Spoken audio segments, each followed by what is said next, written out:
as party chairwoman. You've not been for 11 years. How is conference for you? Actually, this conference has been lovely so far, partly because of the people who are here, but also inevitably because of the joy there is and the hope that's tremendous happening to us in our country. So that's why it feels so wonderful. And people keep coming up, and when they recognise you anyway, in conferences past, they perhaps shake your hand or whatever and say hello. Now they're just giving you a bear hug. It's just amazing. How does it compare to 97? In 97, I don't know. I think this hasn't got the same feeling because 1997 was after so many years of failure, to be honest. And so that was, it was almost incandescent. It lit up. And it was about hope and the future and being able to make a difference to people's lives. But I think we were very nervous in 97. I feel that we're a bit more confident now. This sense of, particularly after single out Rachel, I just think she's amazing. And to be confident with the economy, it will be the biggest thing that persuades people to vote for us. So I think in 97 we were very excited, but perhaps not quite as competent. Well, we're here to talk about the changing nature of politics, the need for new voices, like we have around this table here tonight in politics. And I wonder whether you could just start by reflecting on what you think has changed since you were in government and perhaps some of the challenges facing communities that you see today. Yeah, happy to do that. And I just wanted to say thank you to you for organising a meeting which is about communities. And it's no coincidence, probably, that there's a table full of women here who are kind of the bedrock. And not that men are not important, but, in most communities, it is women who kind of organise, get things done, make things happen, do the practical stuff, all of that. So I think this is a fabulous table, actually. But what's changed since I got elected?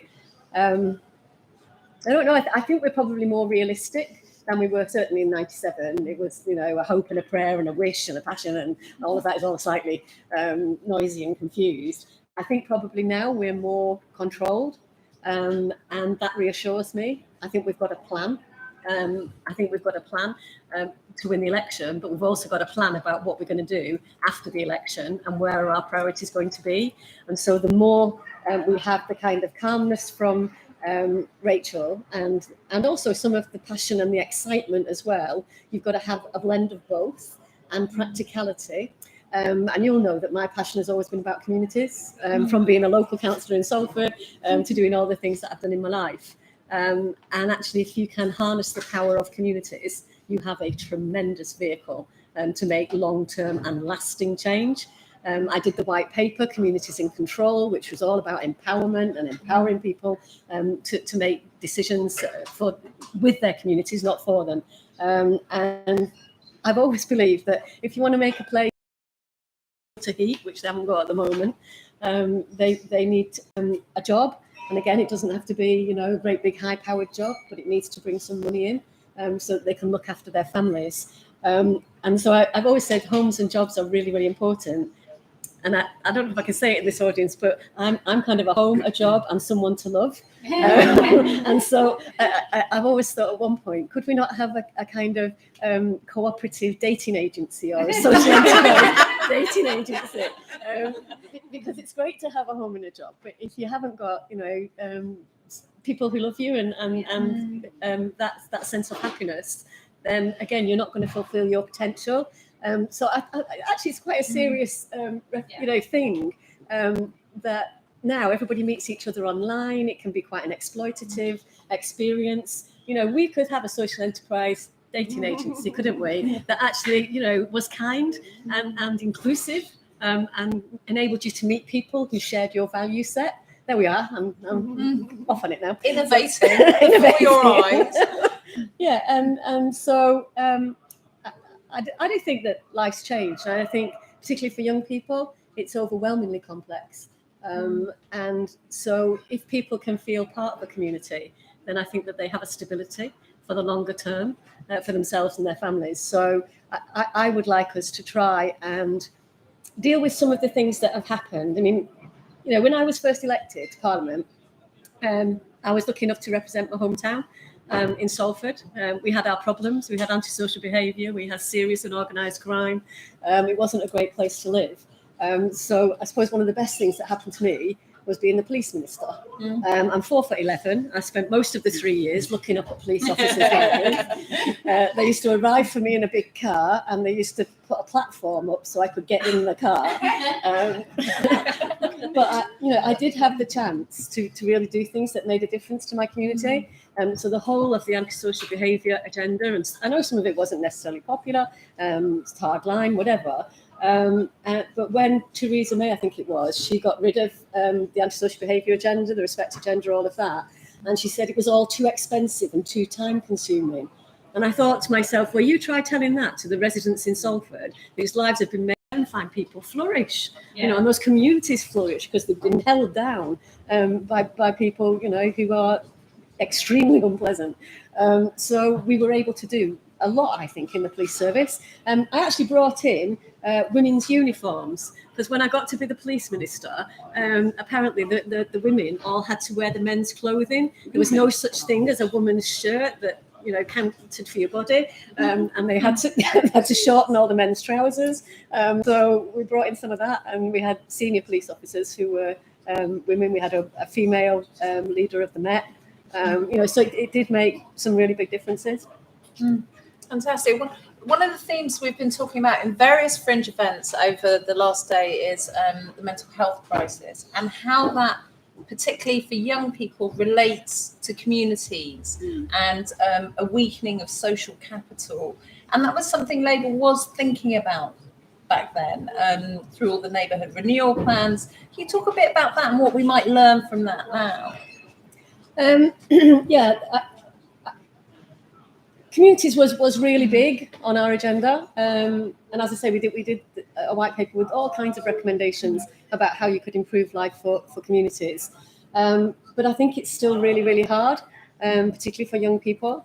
And if you think about, what are the jobs on offer? What are they like? Are they high quality jobs? Are they well paid jobs? Are there opportunities for people who perhaps haven't had the best education? How do they get a step up to be able to take part in that? And so I think, I do think that the world is very complex now. I'm not sure that I'd want to be 18 again. I might like to look 18, but I'm not entirely sure.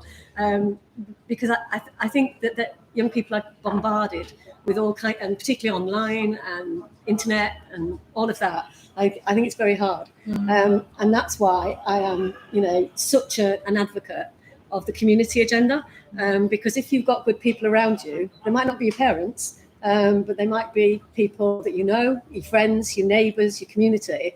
Then even when you get really, really hard times, you've got somebody to turn to who's going to look after you and help you and tell you that you're brilliant and you're fantastic, and that you can achieve things.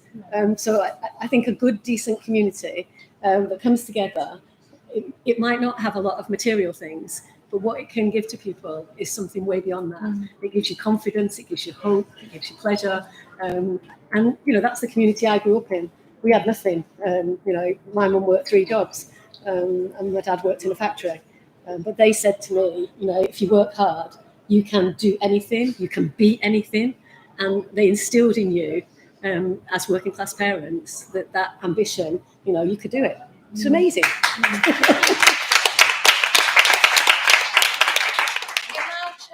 The social investment business. Do you want to tell us a bit about that and how it plays into the community agenda before we look at it? I've been chairing the social investment business for the last 7 years, which is a long, long time. It's basically since I left Parliament. And I'm just looking at Nick here, who's our CEO. And I think we've been through some ups and downs, Nick, isn't it? It's fair to say that when I first arrived at the social investment business, it was run by a completely different character to our Nick. And when I got there, it was like, there's no money left. So what are we going to do? Because all the money had been spent, there was no resource or anything. And so I had 2 options. I could basically say, right, okay, that's it. I'm going home to Salford because there's nothing here.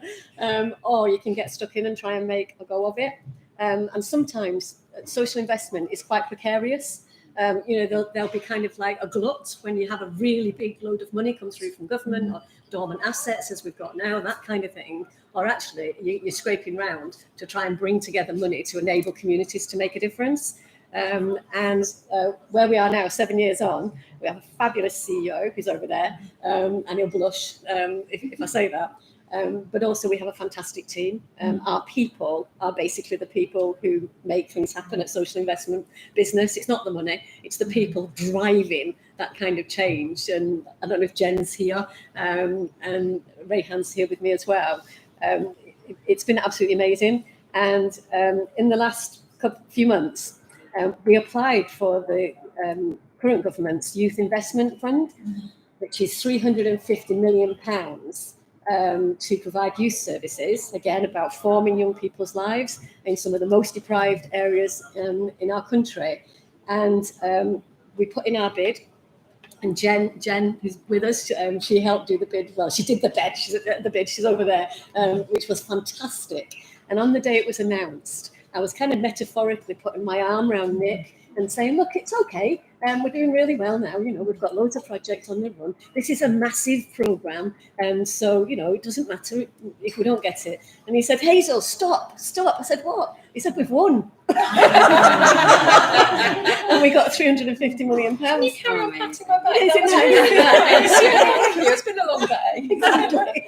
Thank you. So we spent the last year or so not just allocating the grants, but also Jen, who's with us, has been doing the most fantastic work on data and evidence and impact. What is the difference we're making in some of the most challenged communities you really envisage and picture? And how are we changing the lives of those young people by providing them with wonderful surroundings, but also, quite challenging activities so that they're developing as they go forward. It ranges from the Scouts and the Brownies all the way through to on-site massive youth centres. But all of it for me is about content. It's about changing those young people's lives. It's about giving them that sense of hope and ambition that they can do anything. And I don't know about you, but when you're around young people, I don't know, it's life enhancing, isn't it? It's life affirming. And so it's a great generation. So that's what's happened to us in social investment business. And hopefully we want to try and persuade the next government, which will be a Labour government, to do YIF2. Because not YIF, well, YIF2, but also we did Future Builders England when I was in the Home Office, which was, again, a big grant scheme to build communities. And we've recently got some data that we've done with DCMS and with Jen around the fact that Future Builders, which is a social investment programme, actually has managed to change people's situations in some of the most deprived areas. The long-term result of Future Builders, where basically we loan people money to do community projects, provide jobs, etc., etc. The first thing that the Future Builders has done, it's lowered deprivation to an average of 12% reduction in some of the most challenged areas. There's a higher economic output and productivity, average 14% increase in productivity. So we've got evidence, and sometimes the social sector gets criticised because it's all a bit mushy and it's all based on hope and ambition, and I can talk all that forever. But when you get data and you can show government that social investment works, those three words, we have never had this kind of evidence before. So funding social enterprises, funding charities, funding cooperatives, it gets to the places where traditional capital never gets to, because those communities don't have the advocacy, they don't have the skills sometimes to be able to do it. And what you're finding is that deprivation goes down, employment goes up. And when I was first elected, the economy was back on its feet. Look where we are now. With the cost of living, the price of houses, out of reach of most people, then, I do genuinely believe the moment for more investment in the social sector has actually come, because we've got proof and evidence that it's money well spent. So, introduction and scene setter, thank you. So I'm going to start at this end and ask each of our new parliamentary prospective candidates to introduce themselves, give us a 60-second kind of backstory of who they are, and then to talk for a few minutes about the challenges they're seeing in their communities and what a Labour government could do. Okay, thank you. I hope you can hear me okay. I don't know if I'm close enough to the mic. Oh, that's good. Is that better? Yeah. Thank you. Thank you very much. So my name is Harpreet. I'm the prospective parliamentary candidate for Huddersfield. So we have a Labour MP in place. It's a Labour health seat, so we're hoping to keep it a Labour health seat. And if we don't, we're in trouble, really, aren't we? Where we're going. So now I won't be able to live in Huddersfield again. My dad's already told me I've got to go because you can't go to the Sikh temple the next day if I lose it. I've got to sort that out. And it's my hometown. You might hear from my accent. You know, I've got a good, strong Yorkshire accent going. I'm very proud of it as well. I'm very proud of my hometown. In terms of my own background, I've worked in local government research. I'm a big advocate for local government, and we need to do far more to supporting local government as well and devolving those powers locally. And I've also worked in NHS England, so supporting elective care and emergency care departments in their patient pathways. But I've got to say, in the last 10 years, I've worked in politics. I've worked for a Labour MP, Debbie Abrahams, over in Oldham. So, and obviously we've got a Rouge here, who's the leader of the council in Oldham, a fantastic advocate for women and her community as well in Oldham. But in terms of you asked us about some of the challenges that we're facing at the moment. I think coming from a northern community place is really important. And I think one of the things that really comes up a lot is, and we talked about this morning, Abtisam and myself were at a breakfast meeting, and we talked about what place means to individuals and what it means to communities. And when a place isn't invested in, and when a town centre, for example, isn't invested in, when you see a park that is just run down, it's not just about that. It's not just about the financial challenges in that. It's also about how people feel institutions value them, and how agencies value them, and how governments value them. And if they can't see that they're valued, what does that mean for democracy? And we know there's a real issue in terms of a democratic deficit. So there's an issue with trust in our communities with politicians. And we've all heard it, haven't we, when we've been in the Dorset. And it's certainly been more positive for Labour now. There's no doubt about that. But the amount of times we hear, you're all the same. And actually, I need to see delivery. And in the last 13 years, they've not been able to see it. And sometimes when you're talking to them about party politics, they're not necessarily Tory or Labour, they're just saying, well, you're all the same and we need to see that change. So we have to be very clear on our deliverables, and people need to be able to see that change. And there was there's been some really good announcements at conference so far, and I'm expecting hopefully some wonderful announcements in the next couple of days as well. I know Vet's also going to be speaking, I think it might be tomorrow. So the other big issue for me is crime. Crime comes up a lot. There's a perception, of course, around crime, but also just the day-to-day reality. So whether that's around antisocial behaviour, as you mentioned, Hazel, but also just the impact of serious violent crime, particularly involving young people. So in Huddersfield, we've seen the impact around knife crime and young people being murdered because of knife crime. And, us trying to understand what is that like now. So we're seeing more young people carrying knives, and what might have been a fist fight before is actually now leading to death. And we need to understand better. We need to understand what young people are facing today and what actions we put in place. And I was at a youth event just on Friday at Huddersfield University, and that room was filled with young people from high schools, but also youth workers. And you talk about women as well, and women really are holding communities together at the moment. So some of those youth workers were women. Met one youth worker, Kim. She's a full-time youth worker. She's a mum.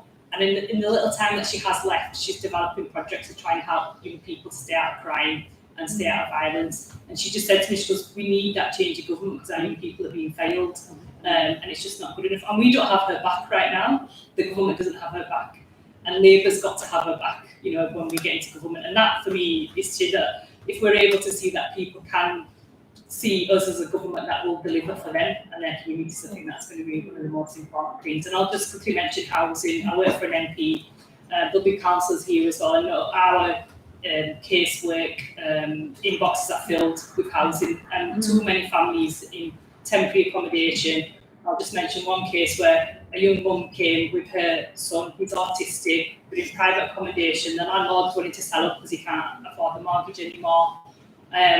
the property itself is already in a bad state. They're dealing with mould, and they're struggling to get rehoused now. Really struggle to get rehoused and get the accommodation they need. So they're probably going to go into emergency accommodation. And I remember the young son said to us in the surgery, he goes, "If I stay in this house, will I die?" Because of how bad the position. You shouldn't be even having to think about that. You know, that it really got to me. I've got to say, we can't have that. Not in the UK, we can't have that. Yeah. So. Thank you.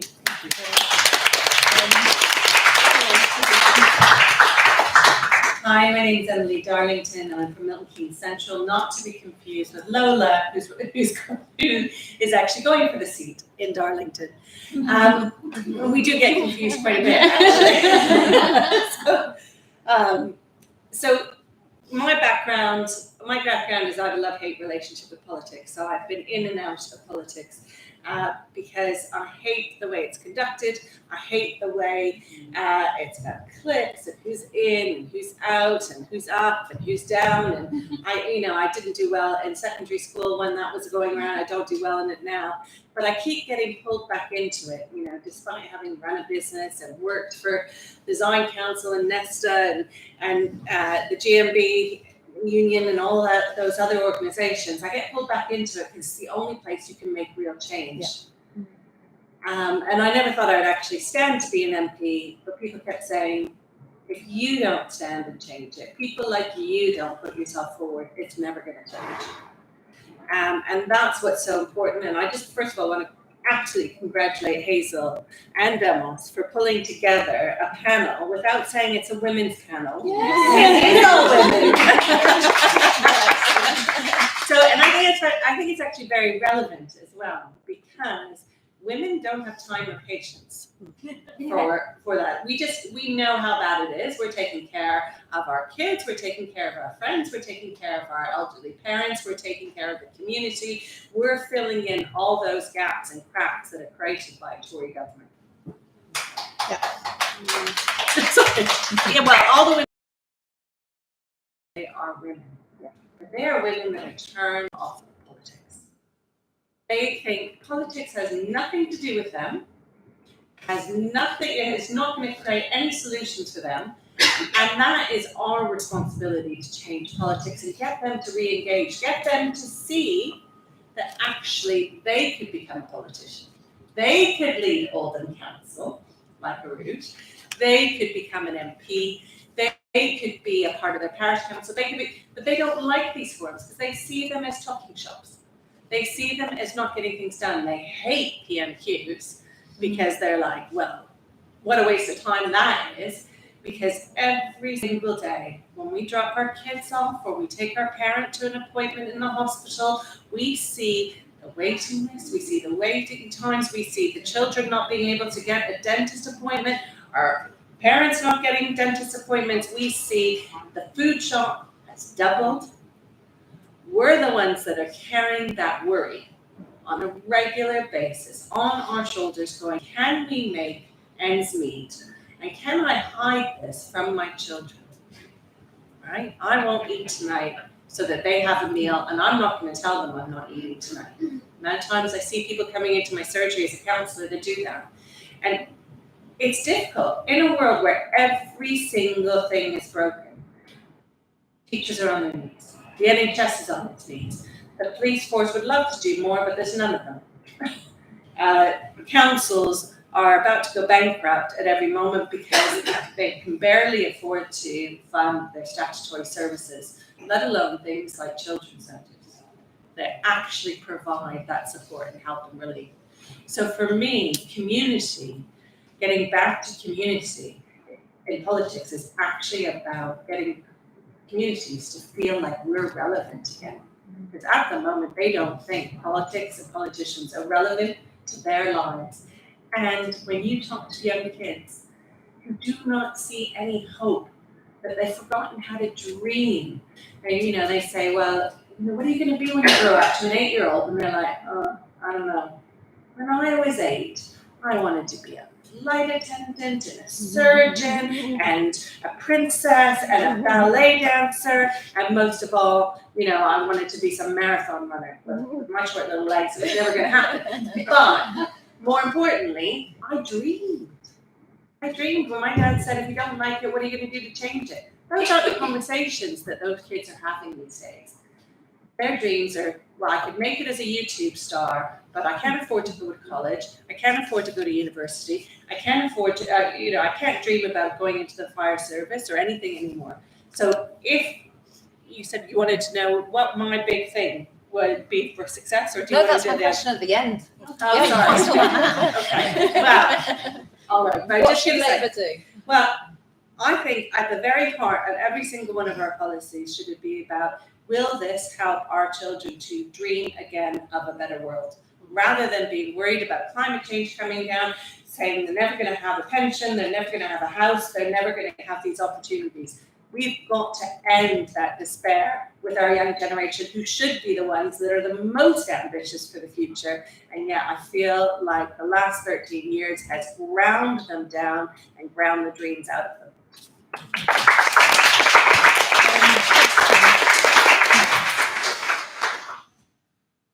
Hello everyone. Right, 60 seconds about me. So my name is Abtisam. I am the granddaughter of a Yemeni steelworker. I left school with few GCSEs, didn't do very well. Wasn't until much later that I started to go back into doing my studies again. I started off as a volunteer working in communities and eventually became the chief exec of that same organisation after 10 years of being there. My background in community work. It's interesting, we've got a lot of community sort of powerhouses here.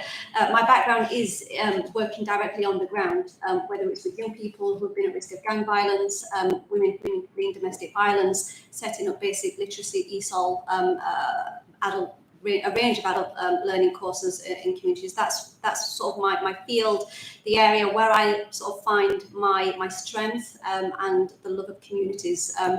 Went back to uni, studied, qualified as a teacher, then as a lawyer, practicing now as a human rights lawyer. I'm also a counsellor and PPC for Sheffield Central. So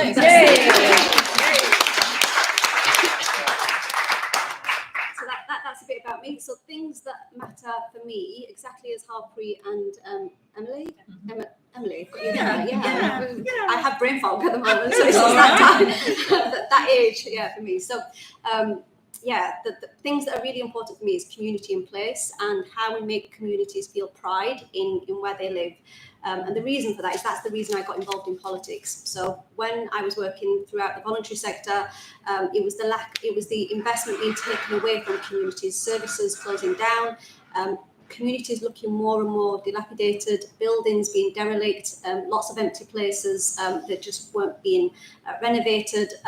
So all of that, for me, is about sense of pride and where people feel that they are, as Harpreet said, how people see communities. And communities is a big word, and it's a word that can be interpreted in different ways for different people. Communities, can be communities of interest, communities in terms of your city, the areas that you live, but people want to feel that sense of belonging to their communities, and that sense of belonging comes from the work that we do on the ground directly with communities. And I keep on championing the importance of regeneration in communities, because that's the thing that brings people together. That's the thing that reconnects people and reconnects communities. And the voluntary sector is often called the third sector. In my view, it's not the first sector because of the work that they do and the importance of it. In terms of my constituency, the important things that are there, I have 75% of the population of my constituency are under the age of 35. So I've got a very young constituency. The biggest issues, because I have a highly student populated constituency, is cost of living and what that means for students, as well as people who are recently graduated as well.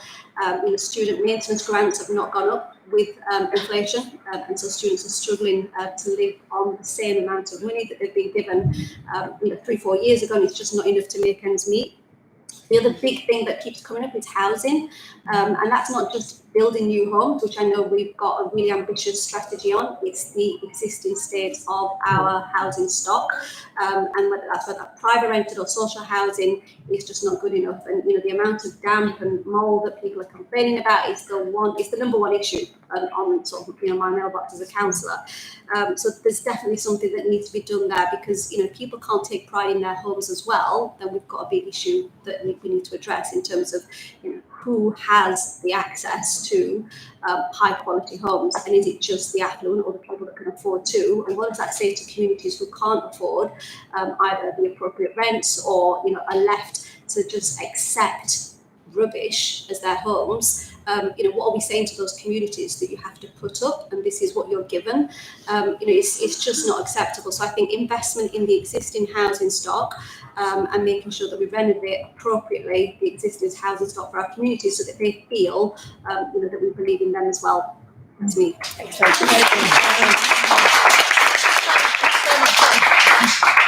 Hello, I'm Jo Platt. I am the parliamentary candidate for Leigh. It will be called Leigh and Abtisam. They'll have an extra name when the boundaries change. I was the former MP between 2017 and 2019, 2 very short years, cut short because of the issue of the day. But I think to go back a little, Hazel, I was born in the constituency that you represented, and I think anybody from Salford knows the sense of community, because that's what it was. I lived in a very deprived area. It's now Salford Keynes, so all the investments that went there, and you can remember what that was like, Hazel, and it wasn't nice. And one of my earliest recollections was my mum, who was desperate. We lived in a council house, and she was desperate to get out of Salford because of the housing situation. And I remember her taking me to the housing office and being sat there in a queue waiting for them to say, you've got an offer on a new house. And then that house was in Uppal, which was one of the last council houses to be built in 1981. So that's my little history lesson of Salford. 20 years ago, I moved, or nearly 20 years ago, I moved to the Leigh constituency. And what I found there was that sort of sense of community, exactly the same that you've got in Salford. Salford has dispersed a little bit. It's become more multicultural. It's fantastic. Obviously, you've got Media City, a lot of cultural happenings going on there. But Leigh is an outlying town in Greater Manchester and obviously hasn't changed much since the factories went. So it did remind me of my, sort of old Salford upbringing. But obviously with that comes challenges. So in 2017, when I campaigned, I wanted to campaign on life chances, because basically we haven't got much of them in Leigh. When young people are fortunate enough to go to college and university, they don't come back. So them skills that they create and they earn, they don't bring them back to Leigh. So for me, that was an important issue to look at. And going back to your constituency, which is young, I wish we had some of that mix, but ours is predominantly an older constituency because of them very reasons. When I was MP in 2018, and they did a social mobility index, and with that, it was no surprise that we were 600 out of 632 constituencies. We were near the bottom because of all these factors. We don't have a railway station. Obviously, we don't have a huge employer in Leigh, no manufacturing. All these issues obviously go against what we were trying to do. But the 2 very short years that was in Parliament, nobody wanted to listen to that because we were all concentrating on another issue, which was Brexit. And again, it was really, really frustrating. But when we lost that seat, it was really, really important for me to continue that work in some sort of way. And I think just to go and tell you a little bit about that work, because it does involve social investment as well. I was fortunate enough during COVID, actually, to basically, with some very like-minded people, create and start a project in one of our old mills, a cotton mill, a Grade 2 star listed mill. It's 6,000 square feet, so it's huge. and we've got 4 floors that we wanted to repurpose and regenerate. We opened it out to businesses, so we're 3 floors full, and we're just about to develop our 5th floor. So to give you an idea of the type of businesses, we've got a sports floor, we've got archery, we've got sports physio, we've got gyms. 3rd floor is our smaller businesses. So again, that sort of incubation type approach. And then 4th floor is arts and culture. So we've got a theatre, we've got a 110-seater cinema, but all these have been created by people in Leigh that wouldn't have been able to afford to do anything like that on the high street. It is just so out of their reach. So we've created this space for very, very low rent, because we're in an old crumbly Grade 2 star listed mill, and it's very, obviously, with very limited funds. To be sustainable as a project, we need floor 5 building, and what has kept us alive is some of this blended finance and some social investment. So we are very grateful that that is out there for us to be able to do that, and to create what is a fantastic, hard, it's not easy, facility that we've got in Leigh. So again, 65 businesses we've got in there, and we'll have 85 when floor 5 is done. You know, hopefully these businesses, again, current economic climate, it's very, very difficult, but they're surviving and they're thriving, and people are visiting. So that's just a little bit of a snippet of where I am.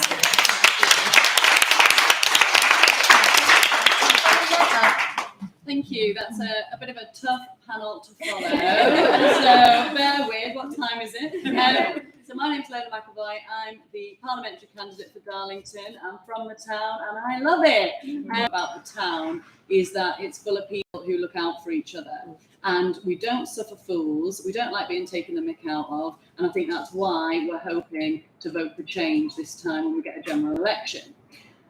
My background, a bit about me. So apart from growing up in Darlington, I have worked across the country. I've worked for the Living Wage Foundation, where I worked on campaigns getting a pay rise for low-paid workers. And for anybody who had a keen ear today, they might have heard the brilliant Rachel Reeves announce that finally we are going to get a living wage that is based on the cost of living. And that's not a moment too soon. So I just want to say, well done to all of the campaigners who've worked on that. I know there were people in the room who've definitely put the graft in for that announcement, but also more importantly, well done to the people who spoke up originally about the issues they were facing, earning what was a brilliant policy. They were earning the minimum wage, but it wasn't enough to live on. And it was people speaking up and self-organising that actually made the living wage campaign take off. So in East London, communities got together, they couldn't afford to live on the minimum wage, which was a transformative policy for many people under a Labour government. And my politics is really rooted in the sort of self-organising and organised groups coming forward and demanding change and making sure that the politicians listen. And I think that's where we see the real lasting change, and that's what I want to help deliver for Darlington in government. I think in terms of the things that I've done after working for the Living Wage Foundation, I went and continued organising for GMB Union. So if there's anybody from the GMB here, I know Emily's a GMB fellow GMB colleague. Whilst working for the GMB Union, I have had the honour and privilege to organise some of the most interesting groups of people of my life, really. So I've organised women who were cleaners in the pandemic to get sick pay. We managed to get that onto the agenda. And again, the deal that Angela's been talking about, the new deal for working people, will transform the sick pay policy for the government. But that has again come out of ordinary people standing up and saying, it's not safe for me. My sick pay policy isn't safe because I'm going into the hospitals and I'm dealing with ill people. And if I have to go home and self-isolate, I can't put food on my children's table because I'm not paid for those 3 days unpaid sick leave. So the sick pay has been transformative. That was something that I've worked on and I'm really proud of. But I think when it comes to Darlington and the issues facing our voters there, I'm knocking on doors, and it is brilliant knocking on doors at the moment. For anybody who's a door knocker, you can come to Darlow, you can knock on doors, we'll have fun. People are happy to see us, which is not always the case when you're a Labour activist, and it is wonderful. But when we scratch beneath the surface, people are having a really hard time. And the issue that's coming up for us over time and time again, and it's not talked about enough, so I just want to say this is quite a difficult issue for some people, and apologise in advance, is actually people taking their own lives and male suicide. We're having a really difficult time of it in Darlington. We've got a disproportionate amount of people who are taking their own lives. I know 7 men in my own network who've done that, and in America they call it deaths of despair, and it's when everything is getting too much and people face no choices and don't have any hope. And actually what I want to see a Labour government deliver is a cut to that rate. I want to see I want to reverse those rates going up and up and up. I want to reverse that. I want to see people helping their communities and standing up and making sure that they have the services that they require, that the waiting lists are cut, and that actually people can start to enjoy their life and don't feel those deaths of despair facing them anymore. So that's the big issue in Darlington at the moment that I will be championing. I think Wes's team have come up with some absolutely brilliant ways that we can be thinking about mental health hubs and we can cut the waiting list. But I actually want to give a shout out to Men's Health in Darlington, which is again a self-organised group. When the services weren't there, they got together and they've been supporting each other through the pandemic and through, let's face it, a degradation of workers' rights and degradation of towns. Like, that is what has happened. We've seen the high streets go, we've seen the workers' rights go, we've seen what used to be an ordinary working contract that you go to work and you can come home, spend some time with your family and have a bit left for a pizza on a Friday night and enjoy yourself. And that's just not the case anymore. People are really struggling. So I would be very proud to be the MP for Darlington, advocate for change in our town and make sure that people can have a life filled with hope where they can have a choice to do what they want with it.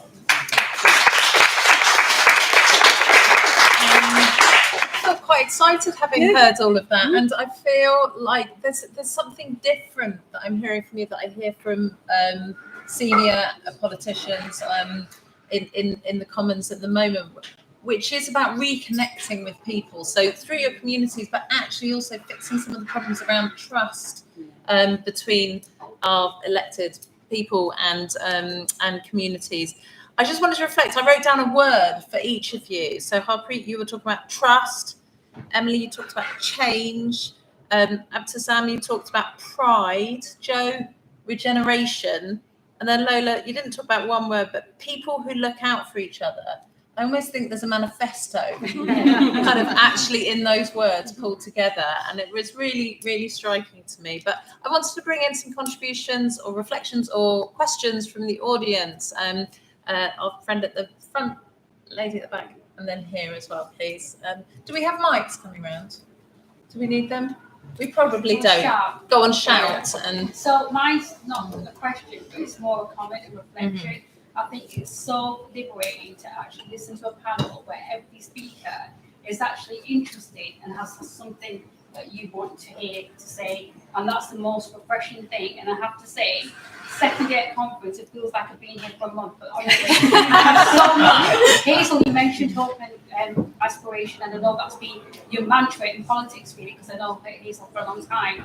But actually, this has given me hope and aspiration. I hope you all get into Parliament, and I hope we are a Labour government, and I hope you carry on doing what you do. You've been fantastic. So thank you. It's been the best event I've been so far.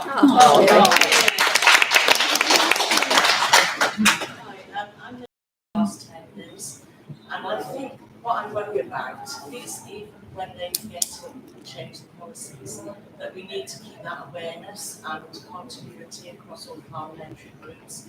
And so I wonder if there's a role for education of the public, because from a public health perspective, what you have to have in an individual for good mental health is autonomy, agency, which I don't really work on, empathy, emotional regulation, and resilience.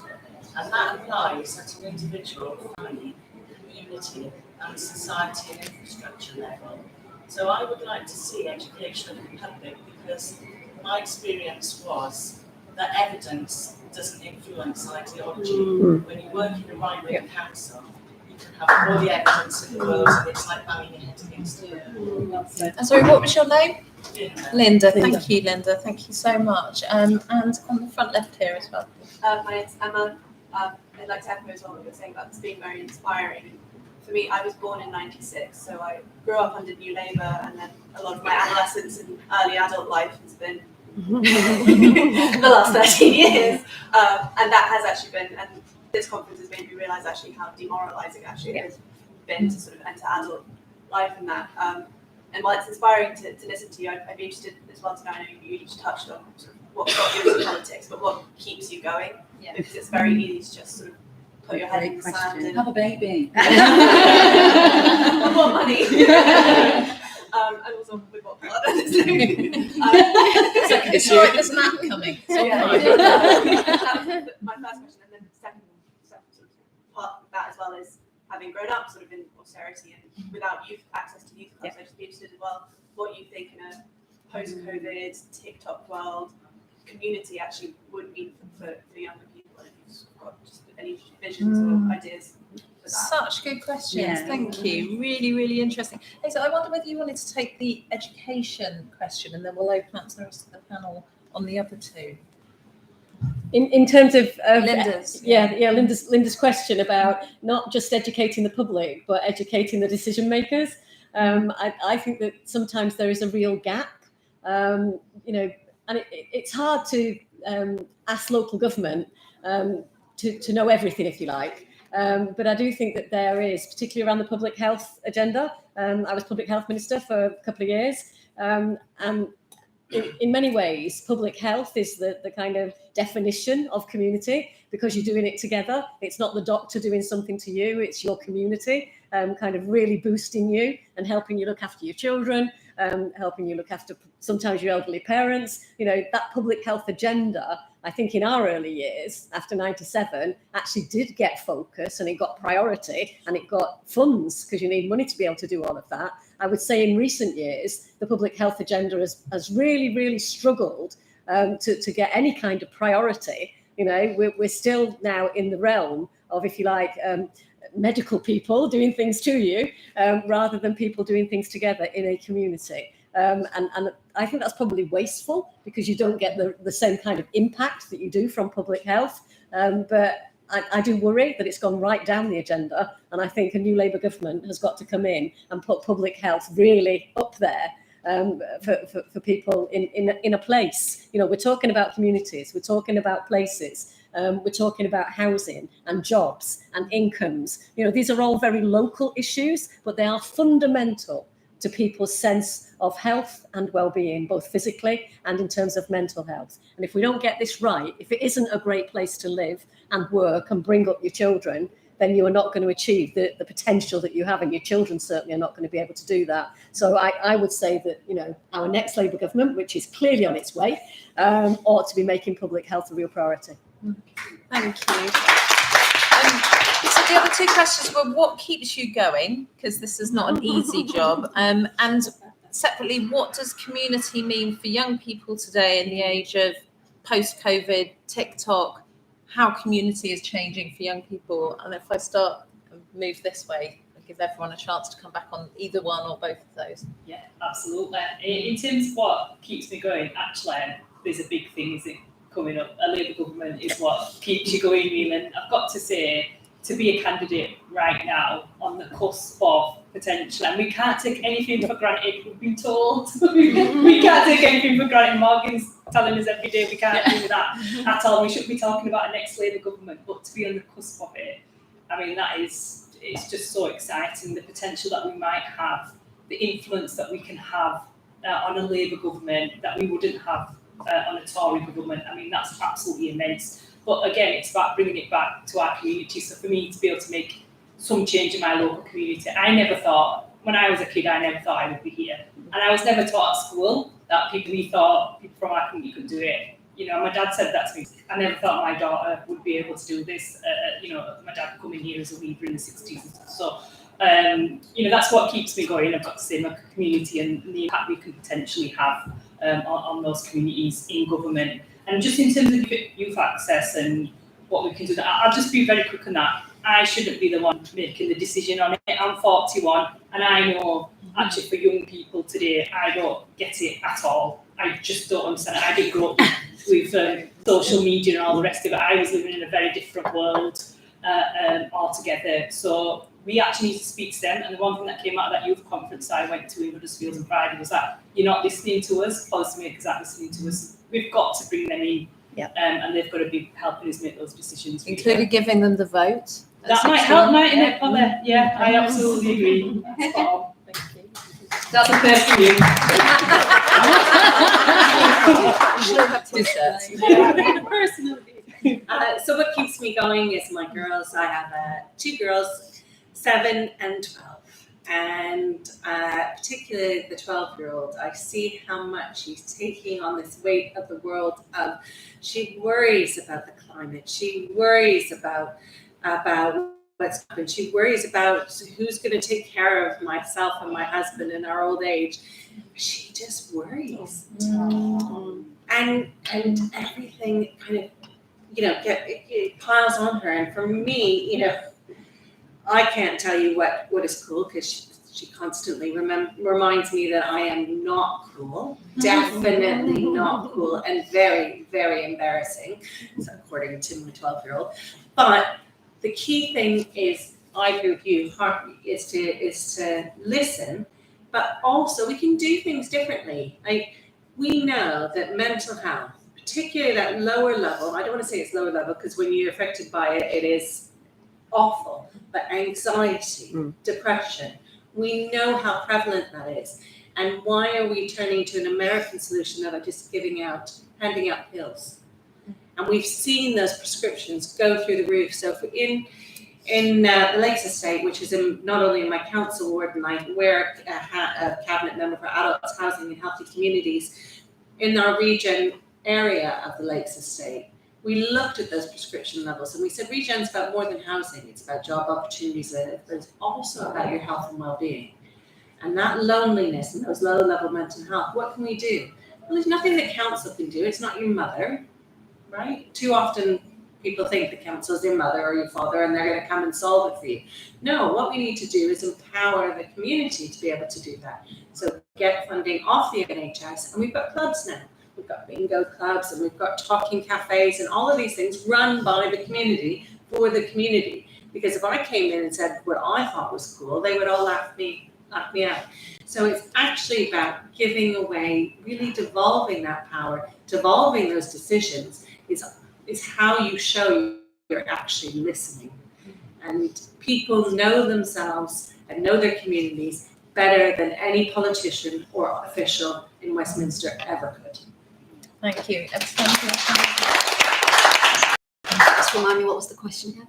There were 2. What keeps you going? I told you. And communities. Okay. What keeps me going? Okay, right. Young people. Okay, what keeps me going? I'll be honest. There are times when I do want to give up. And I said to Harpreet earlier on today, a year and a half ago, I was ready to leave politics altogether. And that's because it gets hard. And I think we forget that we're humans as well. And when you try and do politics, you're not, well, I can't speak for others, but I'm not just doing politics on its own. I'm doing politics whilst working, whilst representing people, whilst dealing with family issues. There's a whole, heap of other things that are going on. And sometimes life and all the other things have to take priority. So I think in politics, it's up and down. The thing that keeps me attached to it and committed is the change. And if I took a step back, does it mean that then I don't get to influence what would happen, as others have said, in my local area? But in all honesty, there are times when you just think, as the New Zealand Prime Minister said, is my tank full now? Do I need to step away? And sometimes support structures, a family, of friends, I think is critical to keep us going. Think in terms of young people. I'm probably the same age bracket as well, so I'm far too old to comment. However, when sort of I've done this in my sort of capacity as a local councillor, it's always come down to, yes, listening, but giving stuff for young people to do. That's the basics of it. And yes, it might be slightly different. So people probably don't want to be housed in a youth club that's, what I grew up with. They want to do different things, but the activities, the diversionary activities, that's usually the list of things that people ask for. So when we, have our consultation events, do the workshops with young people, it boils down to, I want my football sessions, I want some dance sessions, I want some hip hop classes, I want some, and things to do is what it boils down to. And things to do comes with investment, comes with money. Now, when we sort of have our activities, it might be slightly different in that everything's always on Instagram and people are putting things on TikTok. And I think, there's that element of things that are there that's perhaps generational, that's different. I think the basics I've seen are still there. And when we organise and set up the activities that are requested from young people, they're jam-packed. And they're full of young people that are there, but the investment has to be continuous. A little bugbear that I have is the short-term investment. So when we have activities, 6 weeks or 12 weeks, and then and young people are not stupid. They'll say, "It's only the summer, isn't it? What's going to happen afterwards?" And it's being able to have the long-term sort of plan of what's going to happen. My youth club, I had all the way through my youth. It didn't just last for one summer. So it's being able to have the ongoing investment, so young people feel that they are supported and given the support that they need on an ongoing basis. Brilliant, thank you. We're conscious of time, but so don't feel you have to answer both. I'll keep it brief. I think what keeps me going, it was my kids that got me into politics, because it was the threat of the Conservative government in 2010, and I didn't want them to go through what I went through, and hence why I got involved. Just really quickly, I think just what really does keep me going, because I think like everybody here, there are times when you think this is really difficult, is when you're contacted. I think it leads into the next. There was a woman who was a youth worker, and she lives on one of our most deprived areas in an estate that she's lived all her life, and all she's wanted to do is youth work on this particular estate, and she's been able to get funding here, there and everywhere, but she scraps around for it. And I went for a meeting with her about 3 weeks ago, and she was on the floor with regards to the issues that she's having to deal with our young people, and especially in areas like this. And when I saw her upset, because she's done this all her life, it just drives me forward. And I just think, just to help that woman who's doing so much in a tough area is something that if I can just give her a little bit of help and a little bit of push, I think that would be done. Amazing. Thank you, Jo. Lola. Thank you. What was your name again? Emma. Right. What keeps me going is that I just firmly believe we're better than this. I think as a country, communities up and down our great country deserve better. And I'm not saying that I'm the answer. I'm not saying that individually we can make that, but I do firmly believe that I've had enough and I'm not standing for it any longer, and we need a change, and I think we can do better. I believe in every single person that we can make a difference on that, and that's why I think you should think about standing. Because the question that you asked was about how are we supposed to succeed in this environment, right? You're already speaking for people, and I am very lucky. A lot of people throughout my career, I've always been a bit rough around the edges, not always had the right word to come to my brain quickly, and there's lots of different challenges that we all face, but people have encouraged me and pushed me to go further and to stand up and believe in what I believe in is a better country than we've got currently. And I think you should think about standing because you clearly have something to say, right? So that's really important.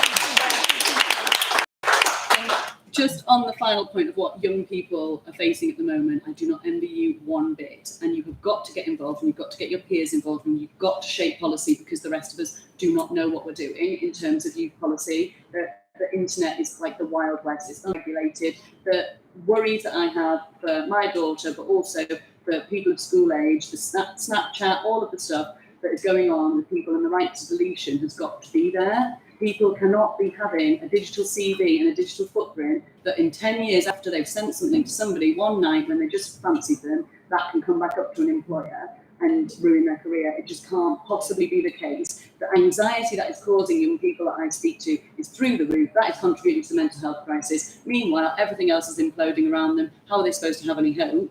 It's just unacceptable. But we don't have the words, we don't have the knowledge, and we don't have the same level of pressure, because when we grew up, it wasn't the same in terms of the digital stuff. So you've got to get involved, and you've got to shape that. Thank you. So we're very close to wrapping up, but I want to do one very quick last blast of hope, because I've found this conversation incredibly hopeful. I'm going to ask each of our panelists to imagine we're in 10 years' time or 11 years' time, end of a second Labour Parliament they're proudest of, having served both those terms. What's the thing you're most proud of after 10 years? briefly, because I am running over and pushing my So luck. I mean, I'll just say housing, because I'm dealing with so many issues. So that we've not got families in temporary accommodation, and we've got enough social housing, and we're building on that stock. So that's what I would say. Emily. Yeah, I think there's a famous phrase that says, when you want something done, ask a busy woman. I think this panel demonstrates that, and many of you in the audience do as well. And what I would really like is for us to get out of these women's way to make it done, and actually tackle violence against women and girls and misogyny. And I think that would help a lot in terms of allowing us to create the change at all levels. I think I'm just going to go back to what I said at the beginning, that people have a job, a home, and someone to love, because that's what community is about. And I would just say this to all of you, I am utterly inspired. And when you're all in the lady members room, which is a very odd title for the room that women are allowed to use in Parliament, when you're in the lady members room after you've been elected and you're all plotting and planning about the things that you're going to do, you are going to be absolutely transformational for this country. And I am incredibly proud of each and every one of you. You are fantastic. Abtisam. Housing was taken, so that was the key one. I think for me, making sure our city centres and town local shopping districts are something that people feel proud of again. Yes, Absolutely. Thank you. Jo. I'm not quick enough to think of something else, but mine's similar. I'm going to stick to the one word region, because I think it's really, really important, because we need to be giving space for businesses to grow. We have the talent locally. We just need to give them that space and opportunity. Lola. Thank you. I think, so this is quite a hard question actually, isn't it? I think in 10 years' time, I want people to have almost forgotten that we've lived through this, right? I want people to feel happier, to feel more positive, to feel like actually they could take for granted that the government knows what they're doing, that they know that the money they earn is going into their pocket, they can save it for a rainy day, they can go on holiday, and they can have an ordinary life that people were led to believe they would have. The social contract will be there, people can do better for their kids, and their kids can do better than they did, and there's jobs in the area that work for them. The work-life balance is great, the mental health crisis is over. I want us to take for granted what Labour will deliver. That's what I want. To our panel, to SIB for supporting this, and to all of you for coming along.